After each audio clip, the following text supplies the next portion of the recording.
السلام علیکم سامعین، یکم جمادی الاخری کی تاریخ شروع ہو چکی ہے، 3 دسمبر ہے۔ خبر کا عنوان ہے حضرت مولانا ڈاکٹر یاسر ندیم الواجدی کا بوڑیا میں خطاب۔ خبر کے لیے وہیں سے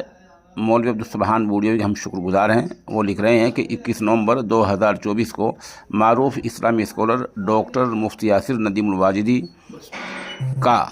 حضرت جی مولانا شاہ عبدالستار بوڑیوی دامت برکاتہم سے ملاقات کے لیے تشریف لائے تو مدرسہ ضیاء القرآن خانقاہ فیضان مسجد الامت بوڑیا میں حاضرین سے آپ کا مختصر خطاب بھی ہوا تھا۔ اس مبارک کے مجلس کا آغاز مولوی عبدالسبحان بوڑیوی کی تلاوت قرآن سے ہوا، جبکہ تعارف کلمات ماہنامہ صدائے حق گنگوں کے مدیر اور استاد حدیث مولانا مفتی محمد ساجد کھجناوری صاحب و مجاز بیعت حضرت جی بوڑیوی نے ادا کیے۔ وعلى آله وصحبه أجمعين، أما بعد، فقد قال الله تعالى في كلامه المجيد: وما خلقت الجن والإنس إلا ليعبدون۔ حضرت کی موجودگی میں کچھ کہنا بہت بڑی جسارت ہے، لیکن حضرت کا حکم ہے اور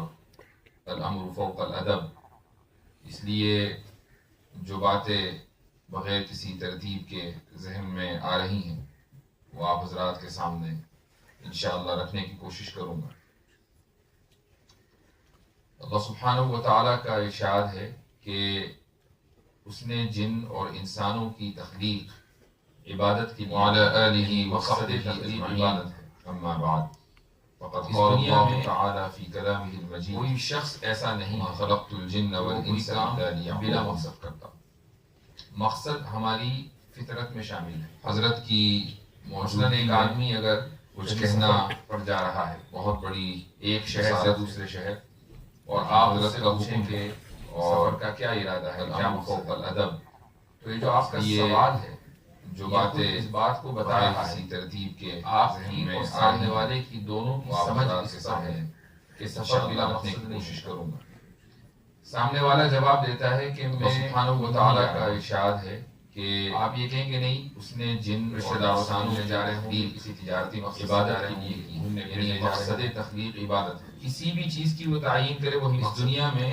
لیکن اگر وہ کوئی تمام ایسا سوالوں جوابوں کے باوجود کوئی کام مقصد بلا تعین نہ کر سکے، مقصد کے زمانے یہی آئے گا کہ یہ شخص عقل سے کھو رہا ہے۔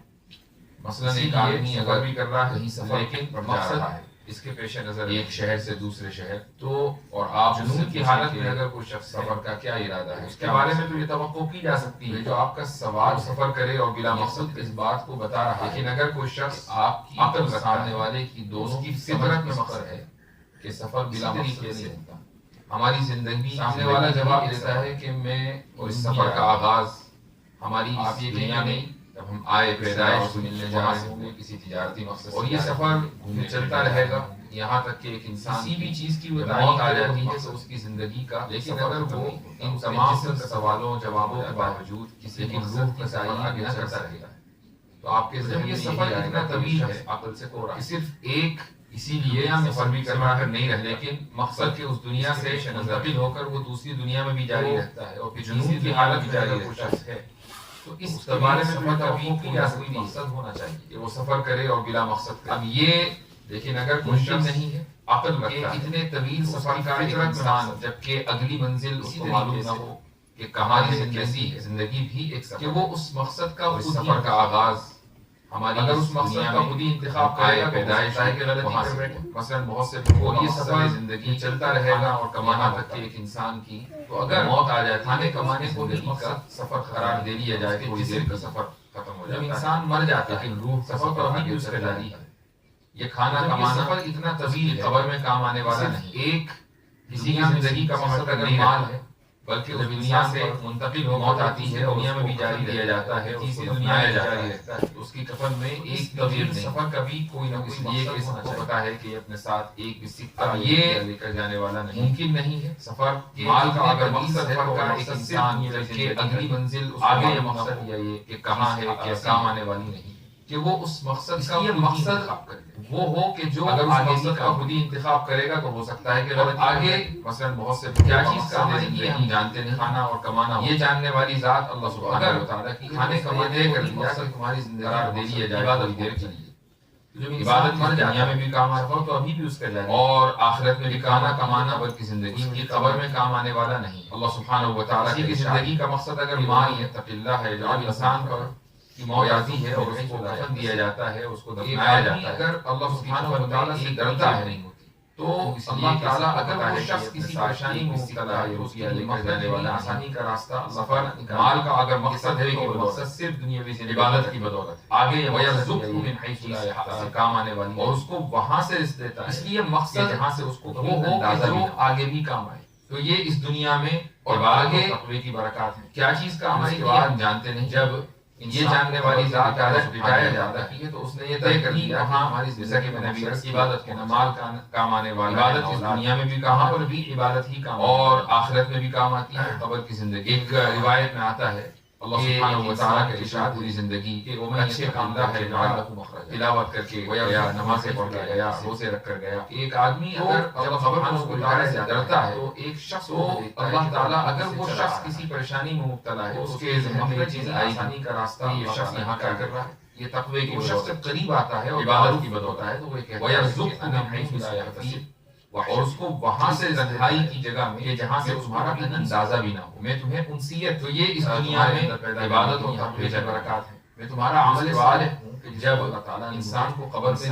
لٹایا جاتا ہے، یہاں بھیجا ہے، تب بھی قبر کی زندگی میں نبی عرض کیا کہ نماز کام آنے والا ہے. اس کے بعد وہاں پر دنیا میں روح کا انتقال ہوگا، یعنی میدان محشر میں. ایک روایت اللہ تعالیٰ کہ ہمیں انسان کو اٹھا کر کھڑا کرے گا اور اپنی اچھے کام کر کے پڑا تو تلاوت کر کے گیا، نمازیں پڑھی گیا، فضل خداوندی کے ساتھ ساتھ. تو جب قبر میں اس کو اٹھائے بعد تو جو لوگ جنت میں جائیں گے کہ بہت جنت میں داخلے کے بعد بھی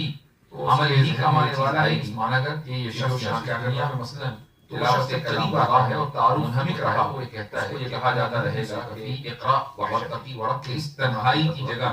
میں تمہارا تم قرآن پڑھو، انسیت پڑھتے رہو اور چڑھتے رہو. اس طریقے سے بھیجا دنیا میں ہمارا عمل صالح سے ہی اللہ تعالیٰ جنت میں داخلے کے باوجود رفع درجات جو ہوگا تو قبر کی زندگی میں بھی عمل ہی ہے. تو یہ جو عمل ہے یہ ایک ایسا مقصد اس کے بعد کہ جو اگلی دنیا میں کا سفر چاہے کسی بھی عالم یعنی دنیا میں ہو، عالم اللہ سبحانہ و تعالیٰ ہمیں جنت اٹھا کر کھڑا کرے، عالم میں بھی زندگی میں پیش کرے، وہاں عبادت ہی کام آنے والی بات فضل خداوندی کے ساتھ کھانے پینے کی عمل. تو یہ اور اس کے بعد روح جو لوگ جنت کی محدود جنت میں داخلے کے بعد بھی اس عالم میں عمل ہی کا یہاں پر ہی اس مانا ہے جو شعبہ دنیا میں مسلم نہیں ہے. تلاوت کے لیے خالد نے منہمک رہا عین کر دیا. یہ کہا جاتا رہے گا کہ ہمیں اقرا ورتقی ورتل، ان مبارک جگہوں پر ہمارے آنے کی قرآن پڑھو یہی اور پڑھتے رہو اور چڑھتے رہو. اللہ سبحانہ و تعالیٰ نے دل میں تلاوت کا فضل اور توفیق داعیہ پیدا جنت میں داخلے کے باوجود رفع درجات جو ہوگا اللہ سبحانہ و تعالیٰ کا ارشاد ہے. تو یہ جو عمل ہے یہ ایک ایسا مقصد ہے کہ جو اللہ تعالیٰ کا روح کا سفر چاہے کسی بھی عالم میں صادقین دنیا میں ہو، عالم برزخ صادقین عالم حشر میں کی صحبت جنت میں ہو، دراصل عالم میں بھی داعیہ پیدا کرتی ہے وہاں کہ ہماری عبادت ہی کام آئے، عمل ہونا چاہیے، بات اور عمل ایسے کر رہے گا کھانے پینے ان کی صحبت یہ محدود روح کا اپنے طور سے محدود کتنا ہی مطالعہ کر زندگی ہے وہ عالم میں ہے، کتنا ہی یہاں پر ہی اس کو اپنے طور سے محنت کر لے، اس کا کوئی کام ہو سکتا ہے کہ اللہ تعالیٰ خالد ڈال دے جو مقصد سے تعین کر دیا اس کا قرآن نے دے دیا. ہمیں پیش تقوی کے ساتھ ساتھ صحبت صالح مبارک جو میں یہاں اسی نیت سے یہاں حاضر بچا ہے. اصل مقصد حضرت کی زیارت پہلی مرتبہ اللہ سبحانہ و تعالیٰ نے دل حضرت کی زیارت کا فضل اور ادا کرنا داعیہ پیدا کہ حضرت کا چونکہ وضوحان دین کی اس لیے میں اس بیان کو اتار نہ سکا. اللہ سبحانہ و تعالیٰ کی دعا وہ ہوں کہ اللہ سبحانہ و تعالیٰ حضرت کی عمر میں برکت عطا فرمائے اللہ تعالیٰ کا اور ہمیں حضرت سے استفادے کی توفیق عطا فرمائے. جزاکم اللہ خیر. اس دیر کی صحبت ہی دراصل دل میں یہ داعیہ پیدا کرتی ہے کہ ہماری زندگی کا مقصد عمل ہونا چاہیے اور عمل ہی ہو کر رہے گا. یہ ان کی صحبت سے ہی حاصل ہوتا ہے. اپنے طور سے آپ کتابوں کا کتنا ہی مطالعہ کر لیں اور کتنا ہی آپ اپنے طور سے محنت کر لیں، اس میں ہو سکتا ہے کہ اللہ تعالیٰ برکت ڈال دے، لیکن اصل چیز کا جو نسخہ قرآن نے دے دیا وہ تقوی کے ساتھ ساتھ صحبت صالح ہے. میں یہاں اسی نیت سے یہاں حاضر ہوا ہوں. اصل مقصد حضرت کی زیارت پہلی مرتبہ میں یہاں حاضر ہوا، حضرت کی زیارت حضرت سے استفادہ کرنا ہے، لیکن حضرت کا چونکہ حکم تھا اس لیے میں اس حکم کو ٹال نہ سکا. میں دعا وہ ہوں کہ اللہ سبحانہ و تعالیٰ حضرت کی عمر میں برکت عطا فرمائے اور ہمیں حضرت سے استفادے کی توفیق عطا فرمائے. جزاکم اللہ خیر الجزاء وآخر دعوانا ان الحمد للہ رب العالمین.